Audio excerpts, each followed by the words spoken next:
Juntos mais uma vez para continuarmos o nosso estudo em grupo. Estamos lendo e a vida continua.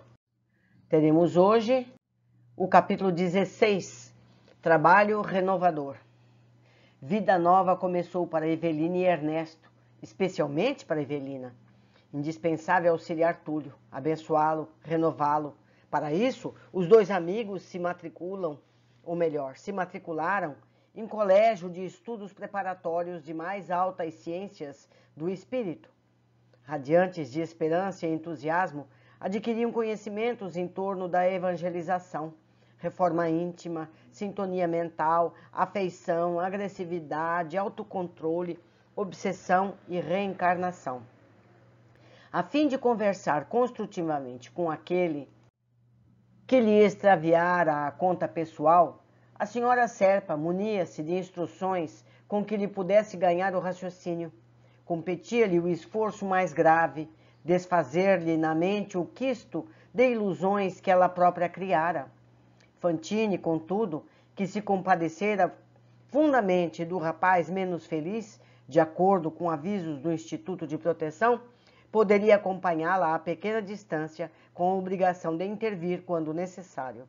No dia marcado para início da tarefa, a subdividir-se em visitas de esclarecimento e enfermagem 3 vezes por semana, Ribas seguiu, em pessoa, os dois obreiros para o refúgio de saúde mental em que os novos deveres se lhes impunham.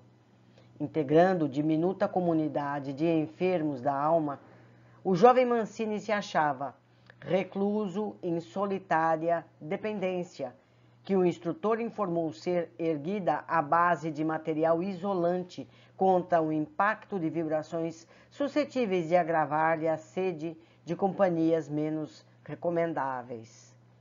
Nós vamos comentar mais adiante sobre esse parágrafo. O orientador apresentou ambos os companheiros às autoridades e auxiliares do pouso de reajuste, e tanto Evelina quanto Ernesto, sob o beneplácito da simpatia geral, puseram mãos à obra. Túlio acolheu, encantado, a presença da moça, e de começo reafirmava-lhe os protestos de devoção afetiva em ditibambos de lealdade e ternura. A senhora Serpa, no entanto, redobrou cautelas emolduradas de carinho, suplicando a inspiração da vida maior para não falhar na missão que abraçara. Os diálogos terapêuticos prosseguiam, pontualmente. Apesar disso, Mancini não se desfixava da paixão que o absorvia, lembrando um barco chumbado ao solo, incapaz de afastar-se do cais. Principiasse Evelina a preparar clima adequado às lições e ele choramingava, à maneira de criança doente. Declarava-se indisposto, inabilitado para o estudo, desconsiderado, ofendido nos brios próprios, asseverava-se infesto de qualquer ponderação filosófica, alegando não sentir inclinação para assuntos de fé. Insistia em reconhecer-se unicamente um homem-homem, na definição dele mesmo, e nessa condição não queria uma enfermeira, uma preceptora, mesmo solícita, quanto a moça se revelava, e sim uma companheira, uma mulher dos seus sonhos. Evelina ouvia pacientemente os remoques e lamentações incessantes, amparando-lhe os golpes, podando-lhe as impressões destrutivas, sempre assistida por Ernesto, que lhe supervisionava os esforços com generosa atenção. Imbuída das responsabilidades que lhe assinalavam agora a vida, e sendo criatura profundamente emotiva, a senhora Serpa concentrava-se de modo constante no esposo, nele investindo toda a carga de seus potenciais afetivos, para sentir-se na posição de tutora maternal de Mancini. Experimentava a necessidade de ser mais entranhadamente a mulher de Caio. Por essa razão, mentalizava-lhe a imagem a cada passo, endereçando-lhe em silêncio os seus mais belos pensamentos de amor. É verdade que Serpa não lhe havia sido o consorte ideal. Além disso, sabia-o agora homicida, com refinados recursos de inteligência para ocultar-se. Evelina, porém, humana como qualquer ser humano, ponderava de si para consigo que ele se fizera criminoso por amá-la. Eliminara a existência de Túlio para disputar-lhe o coração, em agoniado lance afetivo. Aspirava a revê-lo em pessoa, aurir-lhe o calor da presença, a fim de revigorar-se para os embates morais a que se confiava. Entretanto, por mais solicitassem permissão para visitar a família terrena, Fantine e ela obtinham regularmente a mesma resposta dos mentores: muito cedo. Reconfortavam-se, por isso, com o estudo e trabalho. De vez em vez, o tete-a-tete entre ambos, as confidências, Ernesto falava enternecidamente da esposa Elisa e da filha Celina. Sensibilizado, entretecia no mágico painel da saudade a imagem das duas espelhos cristalinos de amor, em que comprazia mirar-se, conquanto a filha o tratasse, muitas vezes, com rebeldia cruel. De certo que a viúva e a jovem não arrostavam dificuldades materiais de vulto maior, legara-lhes renda excessiva, ou melhor, renda expressiva, boa casa, algum dinheiro em mãos honestas, a fornecer-lhes pensão sólida e os seguros em que montara a defensiva doméstica. Mas e a ausência? Indagava-se constantemente junto da amiga que se lhe transformara em irmã de todas as horas. A ausência, a distância. Perdiam-se os dois em conjecturas, prelibando alegrias de reencontro. Achavam-se suficientemente informados de que entre eles e os amados do mundo se levantava agora o muro das vibrações diferentes. Em vistas disso mesmo, não mais lhe seria possível retomar-lhe a atenção como quem volta de uma viagem. Competia-lhes a obrigação da conformidade perante quaisquer transformações a que se lançassem. Nesse sentido, até ali haviam registrado as mais diversas narrações de mortos que procediam da terra, desacorçoados e tristes ante a impossibilidade de serem vistos, ouvidos, assinalados, tocados pelos parentes. Muitos voltavam consolados e esperançosos, como que libertos de laços e algemas que lhes fossem pesados ao coração. Mas muitos regressavam desencantados, sorumbáticos, evidenciando pouca disposição para conversar. Referiam-se a amigos e a mudanças radicais da vida caseira, mencionavam desastres e falências na ordem afetiva de almas inolvidáveis. Eles dois, porém, se identificavam otimistas, confiantes. Evelina entusiasmava-se, derramando-se em nobres impressões diante de Ernesto atento. Caio, na opinião dela, caíra em deslizes, todavia, reabilitara-se no conceito de esposa pelo alto gabarito de ternura e abnegação a que se elevara durante os dias últimos da enfermidade que lhe fora fatal ao corpo físico. Em verdade, podia ter sido desleal durante algum tempo. Lá isso podia. Era um homem com as exigências naturais da vida comum e, obviamente, se distraía, enquanto lhe aguardava a cura e o refazimento. Mas à frente da morte, diante da longa separação, modificara-se. Parecia haver recuperado a condição do noivo, amoroso, terno. E Evelina, ao contemplá-lo com os olhos da imaginação, supunha-o agoniado e infeliz, no anseio de livrar-se da carne, a fim de recolhê-la nos braços. Antecipava opiniões, enquanto Fantine lhe aguardava, com interesse, a doce expectativa. Solenizando alegações, asseverava que Serpa cometera até mesmo a loucura de eliminar a presença de Túlio, no intuito de desposá-la. Fora isso terrível calamidade. Fora. No fundo, porém, Evelina mostrava traços inequívocos da vaidade de sentir-se querida. Declarava resoluta que, tal qual se esforçava por Mancini, desvelar-se-ia mais tarde por Serpa. Esmerar-se-ia em ajudá-lo em qualquer reparação que se fizesse precisa. Ernesto volvia, então, a biografar-se, contando histórias do lar. Amava a esposa entranhadamente e confessava que praticava muitos disparates, quando mais moço, de maneira a preservar a tranquilidade doméstica. E a filha? Celina era uma bênção que lhe acalentara o coração na madureza, sempre terna, compreensiva, devotada. Sonhara para ela um marido bom, amigo. No entanto, deixara-a aos 22 anos de idade sem casamento à vista. Conquanto a dor de pai, distanciado de casa, depunha na filha maior confiança. Não lhe temia o futuro. Além de provida com mesada apreciável, lecionava inglês com maestria, ganhava dinheiro e sabia guardar. Mantinha-se desse modo sucessivas conversações entre os dois, sentimentais, saudosistas. Passados 6 meses de atenção e doutrinação a benefício de Túlio, Ribas veio examiná-lo em pessoa, segundo promessa à vida. Após verificar a pontualidade e a eficiência de Evelina, através de anotações referendadas pelas autoridades orientadoras da casa, penetrou o aposento do enfermo, categorizado para ele como médico em acurada inspeção.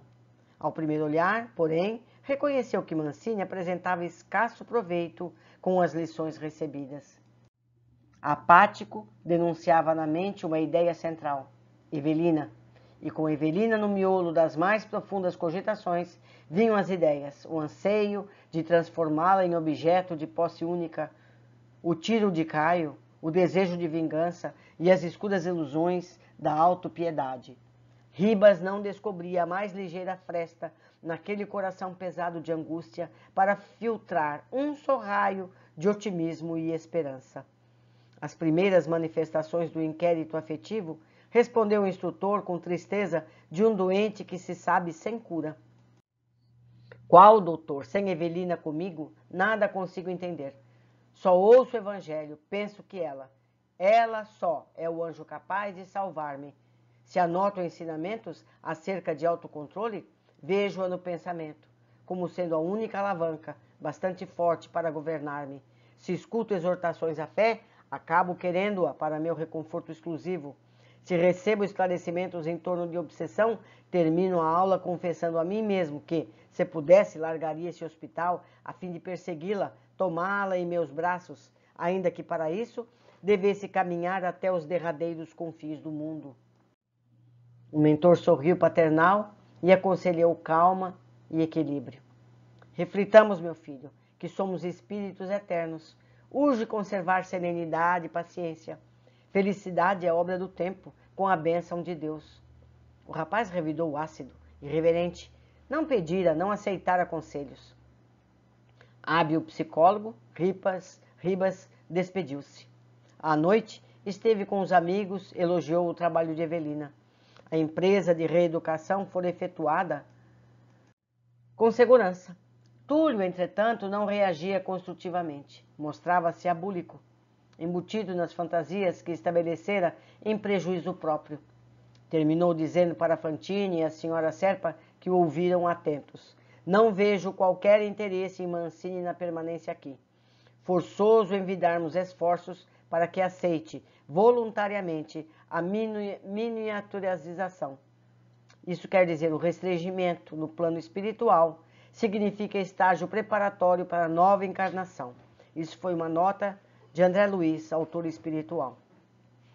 Renascer? Redarquiu Evelina assustada. Será preciso tanto? E Ribas, nosso amigo, está mentalmente enfermo, profundamente enfermo, traumatizado, angustiado, fixado. O remédio será começar de novo. Ainda assim, terá dificuldade e desajustes pela frente. O benévolo mentor não traçou advertências nem articulou qualquer sugestão. E tanto Ernesto quanto Evelina, enfronhados agora nos imperativos e provas da reencarnação, silenciaram de chofre, pensando e pensando. Meus amigos, eu também pensei que seria essa a solução. Agora, será que ele vai aceitar? Veremos nos próximos capítulos, não é mesmo? Mas vamos aos comentários de todo o capítulo. Interessante observação técnica. Túlio estava recluso em solitária dependência, que o instrutor informou estar erguida à base de material isolante contra o impacto de vibrações suscetíveis de agravar-lhe a sede de companhias menos recomendáveis. Isso é muito interessante. A gente às vezes precisaria de um desse, né? Para se isolar também de certas vibrações do mundo físico. Isolamento de vibrações mentais. Isso nos mostra, mais uma vez, a realidade das influências dos pensamentos. Não é verdade? Temos nesses relatos as confirmações que vimos nos livros anteriores. A humanidade ainda presa aos comandos do cérebro primitivo. Ainda confundem as necessidades físicas do sexo com os sentimentos de amor. Caio matou disputando Evelina, mas não foi fiel a ela. Ele a amava ou a desejava? Ela, por sua vez, sente culpa pelo crime por ter feito promessas aos dois. Ponderava de si para consigo que ele se fizera criminoso por amá-la. Precisamos entender nossos sentimentos e motivações com mais clareza. Atitudes comuns nos jogos das relações podem acarretar dramas que envolvem muitas pessoas e levam décadas, às vezes até muitas encarnações, para serem regenerados. Nós vimos isso em muitos casos nos livros anteriores, especialmente em Sexo e Destino. Não é verdade? Quais são os dramas que se desencadeiam por uns equívocos do que seja amor, atração, posse. Muitas vezes a pessoa só quer a posse da pessoa e não a ama, não é? 3. Percebemos que a maioria das pessoas tem problemas emocionais relacionados com os familiares que deixou no plano físico. Diz o texto, as mais diversas narrações de mortos que procediam da terra. Nós conhecemos vários, né, amigos, em todas essa série. É preciso entender que as estruturas familiares nos planos físicos são como os grupos de amigos nas classes escolares. A cada ciclo se modificam. Algumas amizades perduram, outras passam, embora o afeto das relações perdure. Nós não ficamos desesperados por mudar de classe e de amigos. Deveríamos encarar as relações familiares da mesma forma, com liberdades de movimentos, sem posses. Todos nos encontramos em novas oportunidades, reforçando laços ou curando feridas. Todos seremos muito mais felizes quando não tivermos apegos egoístas. Diz o texto, muitos voltavam consolados e esperançosos, como que libertos de laços e algemas que lhes fossem pesados aos corações. Nós amamos ou algemamos? Vamos pensar nisso, não é? Nós temos amor ou temos posse das pessoas? Precisamos fazer essa autoanálise das relações que todos mantemos. Deixo aqui meu e-mail, meu contato. Me ajudem, amigos, me ajudem a entender todos os trechos que eu mesma não comentei. Assim, aprendemos juntos mais e melhor. Um grande abraço e até o próximo encontro.